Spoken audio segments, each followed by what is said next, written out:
Hey everyone, and welcome back to the 2013 E3 Post Impression Show. I'm Keegan83 once again, and we're going to be moving on with another news conference. We're going to go with Sony, the kings of the show for this year.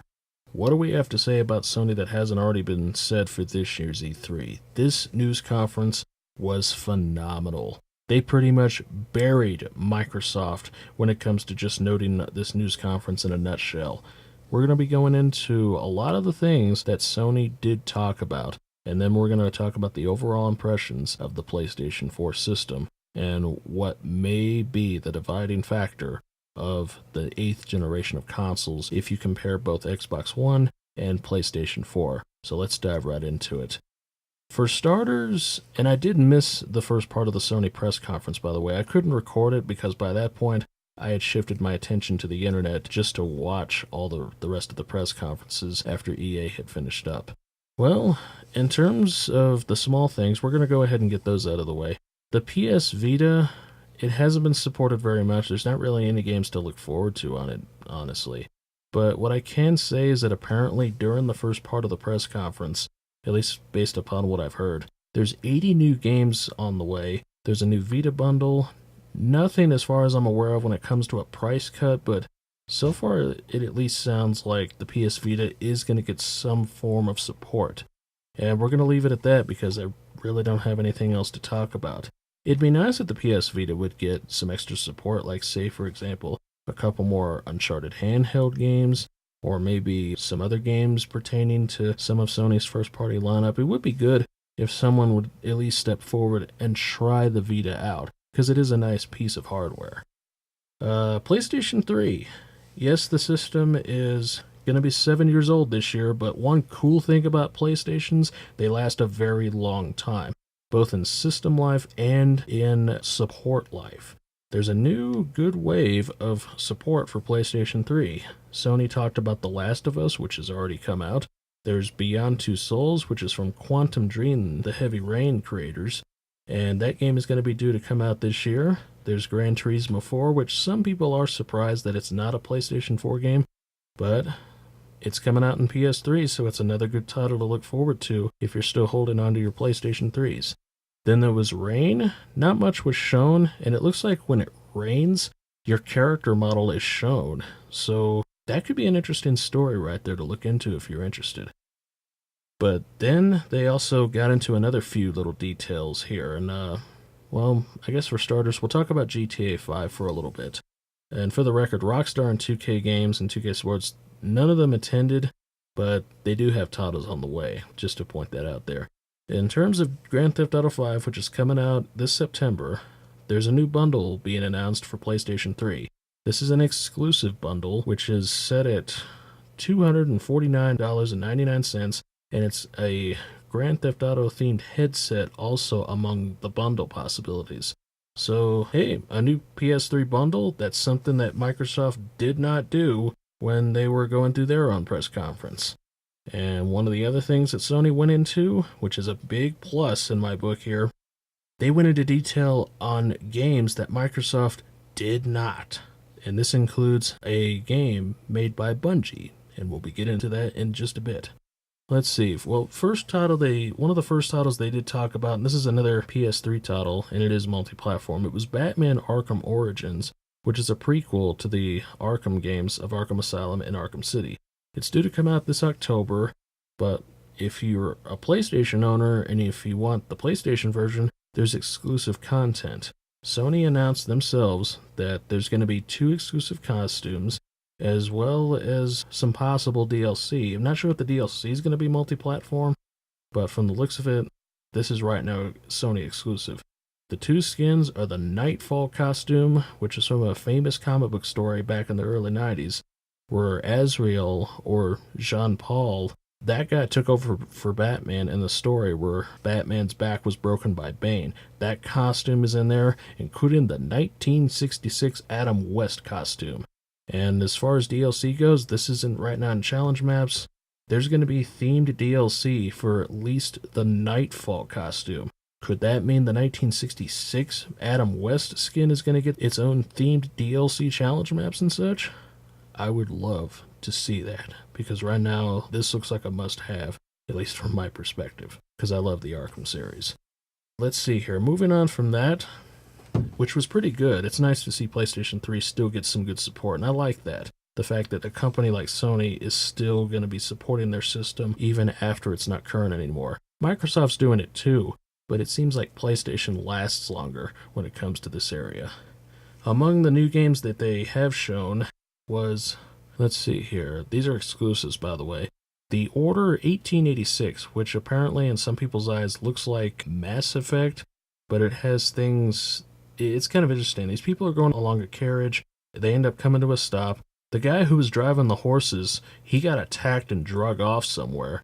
And in the foggy background, these look like werewolves. This kind of looks like Werewolves of London territory, but that was my own perspective there. Not much else was revealed on the game. It was just a CGI trailer, but apparently some people are interested in that.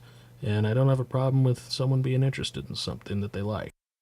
Killzone Shadowfall, that's an exclusive. That's going to be coming possibly around the launch time of the PS4. Looks pretty good. I like the graphical detail. I'm not much of a Killzone fan, so I really don't have much to say on that. And then there were other titles like Drive Club, The Knack, not the band. It's a game called Knack, and Mike Kearney, who's a pretty good developer in the game industry, he actually helped contribute to Uncharted 1. He is contributing to The Knack, and that's going to be available at launch. They also had a few other things like The Witness and The Dark Sorcerer, which was a green screen within a green screen. That was actually pretty good. Didn't really like what was going on, but then when they went to that whole thing where it's a blooper or someone messes up their lines and it's a green screen within a green screen, that was pretty well written right there. There was also Infamous The Second Son, which is an exclusive title coming next year in 2014. And this was one of the games that impressed me early on. I like the graphical detail. The Infamous games, they have a certain interest when it comes to people like me who's never gotten into the Infamous series. I did demo the first game. I do remember that. But there's something about it in the end that still interests me. And I'm actually thinking about getting the collection that came out not that long ago and try out the series. Do you guys have any recommendations for that? And I'll leave it at that.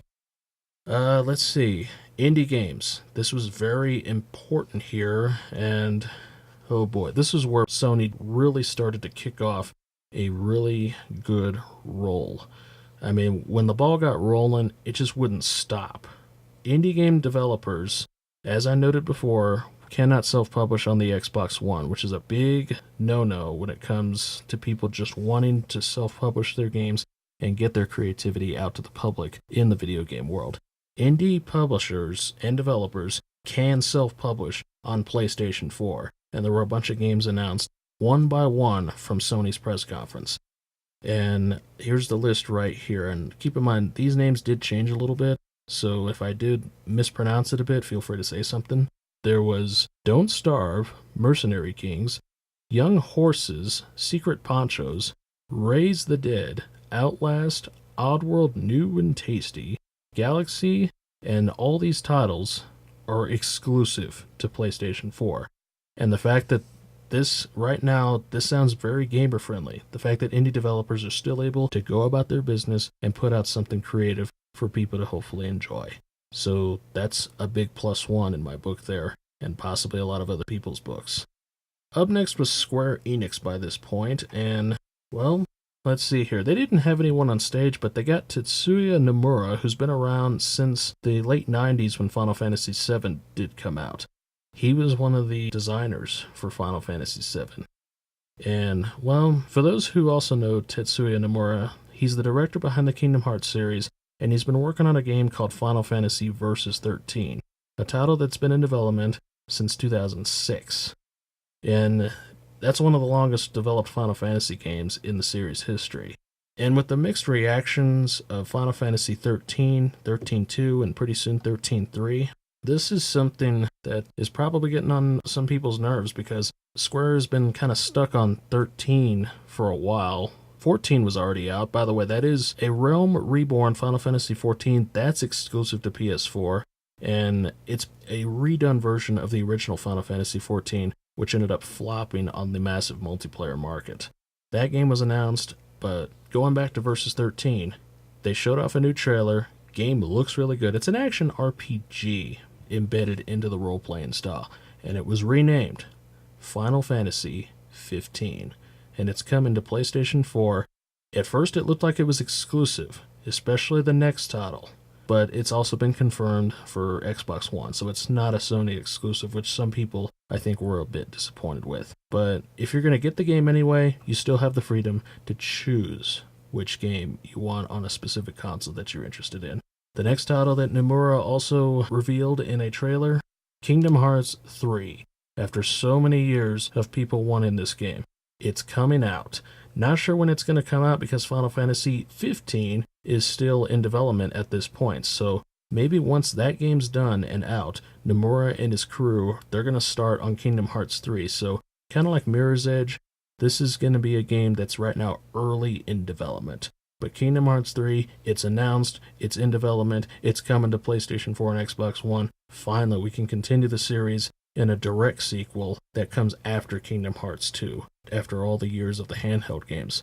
Not all of them were bad, there were some good exceptions, but the fact that Kingdom Hearts 3 is finally coming, that's a big celebration for fans of that series.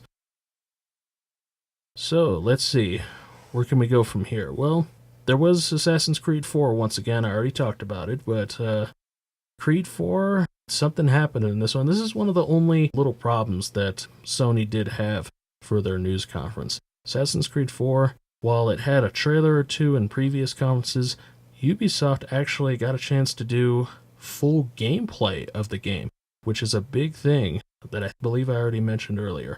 Games on the PlayStation 4 were talked about more. There was more depth put into the descriptions of the games. That's something that Microsoft didn't exactly do. So it's another plus there for Sony. Assassin's Creed 4, it looks good. I got a bit of Uncharted 1 vibes because of its graphical detail. For example, Uncharted 1, Nathan Drake's walking through the forest and he walks through the grass and, it moves when he goes by it. This sort of thing was in Assassin's Creed 4, and he was moving through the bushes, and they moved even more realistically than I had seen it, at least in a very long time. So it's like, wow, this looks cool. Not to mention the part where he looks out into the background, tons of ships out in the sea and the ocean, and they shoot all these cannons that come towards you. They hit this village, which you have to traverse through because it's blowing up, and you're basically in trouble by this point. You end up boarding your own ship. You have a battle at sea, and then they were going to go into the combat, but one big problem here, which is what I was pertaining to earlier, locked up. So that was one of the problems that had arisen in the Sony press conference. And some people may even be asking, whoa, if that game crashed, does that mean it's going to happen all the time? And the fact that that happened, could it be a blessing in disguise? Because for anyone who sees that, that means, okay, we got to go back and see what happened. That way we can correct it for quality assurance. So is it a blessing in disguise? Maybe. There's also some other things that were announced about Assassin's Creed 4, like the character from Assassin's Creed Liberation, which was a female assassin. The name escapes me right now, but it looks like she's going to be playable with some content involved for Assassin's Creed 4. And by the way, Assassin's Creed 4, it's going to get some exclusive content on that system, like, for example, an extra hour's worth of content. So you never know. Assassin's Creed 4 could be a good leader on PlayStation 4 when it eventually comes out. More info on Watch Dogs as well. There was an additional hour of content and a costume announced on PlayStation 4, so like Assassin's Creed 4, Watch Dogs is going to get some extra content. And they showed actual extended gameplay of Watch Dogs, so yet again, more detail in the game. There were also other things announced. NBA 2K14, which 2K Sports is doing. Not a lot was shown, but we know it's coming to the system. Maybe we'll see WWE 14 there, you just never know. Well, actually, no. Right now the system is coming out for PS3 and 360 right about the end of October, so for those who are into the wrestling games, you can have at it. There was the Elder Scrolls Online from Bethesda Networks for PlayStation 4. That game's coming out in 2014, and the beta launching will happen first on PlayStation 4. The game's not exclusive to the system. It was apparently announced for other systems, but that was the first I had seen of it. Then there was Mad Max, a game that has been in development for a while, and it's being developed by Avalanche Studios, who's owned by Disney. So a Disney-owned developer is going to be making a game with Warner Brothers Interactive publishing. There's not much I can really say about this game, and to be honest, there was even a reference from this game that I took. It wasn't a real reference, but the way I looked at the trailer, it gave an impression on me that I'm going to be getting to in just a bit. But Mad Max is coming, and they also did announce that a Road Warriors survival kit is going to be coming to the system, and it's exclusive. So yet again, more exclusive content for PlayStation 4. It's a bit of a recurring theme. Then there was Puppeteer. Not a lot about this game I can say, but it does at least sound interesting. It would be kind of neat if you can control a puppet in a specific way. I mean, people used to like playing with those little puppets that you used to use for shows and such. So you just never know what you can find there. Let's see, 140 games in development for PlayStation 4. Unknown what they all are. And Sony's also promising 20 of 34 new games coming from Sony's worldwide development house. And so far it looks like upwards of maybe 20 of them are going to be brand new IPs and come into the system in the first year. Let's see here. Gameplay, world premiere, and details on Destiny. The game being developed by Bungie and also published by Activision. And Sony also went on to say that they've also forged a partnership with Activision and Bungie. So you never know, we might see something exclusive on PS4 involving Destiny. Destiny looked good. Something about it looked nice. Not a lot was shown, but there was a nice amount of gameplay to help whet your appetite with. The game was nice to look at. It's obviously a first-person shooter, which is Bungie's specialty. And apparently there's going to be some interesting co-op features built into it. So it looks promising, but we just have to wait and see what that game's going to have. And then Sony went on record with a lot of things. They did go into the multimedia aspects. I was worried that they were going to stick on it for a little while. They kind of did, but they did get off it and go back and say that this is a console for gaming first and foremost. It's like by gamers for gamers. And these next announcements, which probably a lot of people have already said, doesn't hurt to repeat them here. PlayStation 4 supports and has no restrictions on used games for PlayStation 4. You're still free to trade, sell, and share games and lend games to your friends and such. You can still do that. You can still buy new and used games.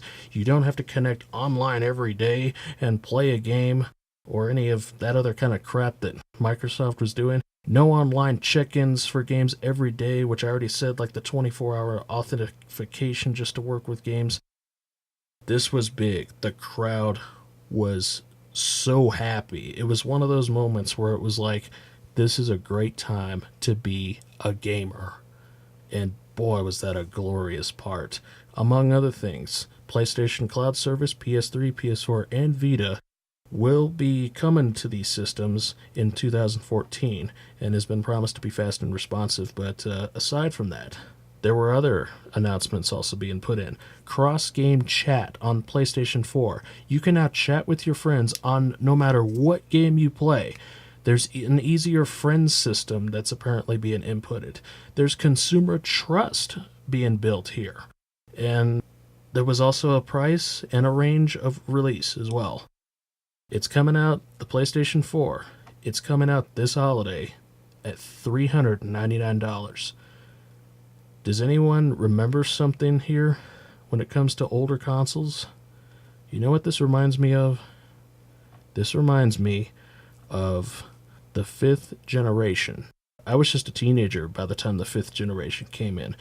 It was Nintendo 64, which I played during that time. There was PlayStation 1, which was the market leader at the time, and the Sega Saturn.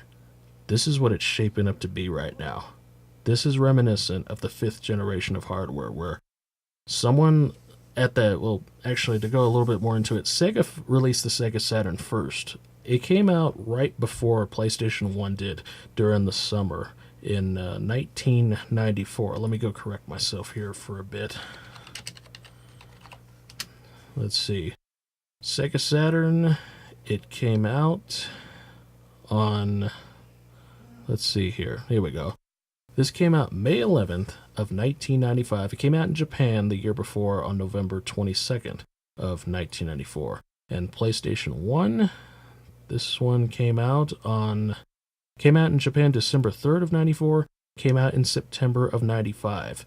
So they came out in a relatively short time of each other. But what I'm getting at here, someone else besides Sony launches a hardware console. And then Sony comes out with their console and they blow away the competition. While Nintendo, who's looking more salvageable by this point, and granted, yeah, the Wii U has already been out for a year by this point at the time of the Xbox One and PlayStation 4's release, it looks like Sony may have already just won this new race and we're not even fully started yet. And by this point, despite all the flack that the Wii U got, it looks salvageable now by this point, which I'm going to be getting to in a bit when it comes to Nintendo because they're next on this list. Sony did so well. They won people like me over. They won over the gaming community. They just went over to Microsoft, essentially, decked them in the face, kicked them in the crotch, and just threw them into a vat of mud. And then on top of that, they threw water all over them and let the pigs run and play with them. But, well, now I'm just pulling stuff out there, but this was a great news conference. It was probably the best that I had seen in years and probably of all time that I've watched when it comes to E3. This was so great of a news conference. Once again, it just won me over. I'm going to get a PlayStation 4. I'm not going to get an Xbox One. I may not get a PS4 at launch because I want to see the console get its legs and see what kind of games come out for it, because it will take a little while for the library to build. That way there's even more choices to look at. But from the looks of this looks like this is a console for gamers. This is a more friendly console for gamers. And compared to Microsoft, Sony has already beaten Microsoft. And it was such a happy time to be a gamer during that night. I was up until almost 2 a.m. because it was such a positive impression and reaction that I got from this news conference. So what am I going to do here? Well, I'm going to be, let's go through the details for just a bit here. Sony, they got a better unit, which they did show, by the way. It looks good. Some people they're not on board with the new design, but there's something about it that I actually do like. It looks like it has a nice edgy look to it. I can't really say anything else, but there was something about it that I found appealing to the new design. But going back a bit, they got a better unit, it's $100 cheaper, they went more into detail on the games, and they seem to have more games for it, and it's more friendly to use. How do you draw the parallels here? I mean, in comparison, this is, once again, Sony has won this year's E3. Not even at Nintendo yet. And that was another interesting thing after watching the press conference. Sony won before everyone had their little news conference or live stream. It was such a good conference. There were some things, though, that I did see that could be a detriment a little bit to this press conference. Granted, while the Assassin's Creed demo crashed, you still have to pay for a PlayStation subscription, basically PS Plus, to still access the online multiplayer. But the fact that the system is so gamer-friendly and has no restrictions on the used games, you know what? That's not a bad thing. Especially for casual people who don't really get into the multiplayer thing. And plus, you have the choice to go online. That Microsoft Xbox One doesn't have much of a choice. So it really eased the pain, this console, compared to the Xbox One, which ended up being quite a painful thing to find out about. There were also a couple other things that I noticed, one of which was, where's their best system seller? Some people might go on record saying that the PlayStation 4 at the moment doesn't have a killer app. But despite that, they still have a good lineup being announced that's going to be ready at launch. So despite not having a particular game that could stand out above everyone else at this time, there's still a good lineup to look forward to. And I didn't see any teasings of a possible Uncharted game. And I'm just saying that from just being a fan of Uncharted. I would love to see an Uncharted 4 with the new updated graphical powers of the current generation hardware, which is coming out this holiday. But, yeah, no Uncharted game or anything. A little bit disappointing, but it's very minor considering how well this news press conference went. So what am I going to give Sony here for this? On a letter grade, I'm giving them a solid A. Few little things happened, like the failure of the Assassin's Creed demo, but this was still a really good news conference. Sony wins E3 overall in press conferences. They get an A from me, and they've definitely gotten me on board of the bandwagon right now at this point. Oh, and by the way, PlayStation Plus memberships from PS3, they're going to carry over to PlayStation 4. Oh, and you're going to get all the benefits that you already had on PlayStation Plus, but you're also going to get it on PS4 now. And plus, when you go over to PlayStation 4 with PS Plus, you're going to get Drive Club PlayStation Plus for free at launch, along with new titles every month for free in regards to indie games.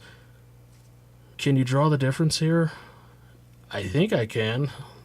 This is so exciting, man. I mean, this system looks so good. We'll have to see what happens in the coming months, but right now, this looks like it could be PlayStation in the driver's seat once again in the console race. Whew. Holy moly, how long have I been going on? Oh man, almost a half hour when it comes to this recording session, so I'm going to take another break. I'm going to take a sip of this tea that I have next to me, but when we come back, we're going to go into Nintendo, and then eventually we're going to transfer over into the third parties and go through them real quick and then have a final thought. So this could go another couple of videos, but I hope you're at least enjoying what you're hearing so far. So I'm Keegan83 if We Fell in a Tree. I'll see you in the next video, and boy, was that a glorious press conference. That was great. See you in a bit, everyone.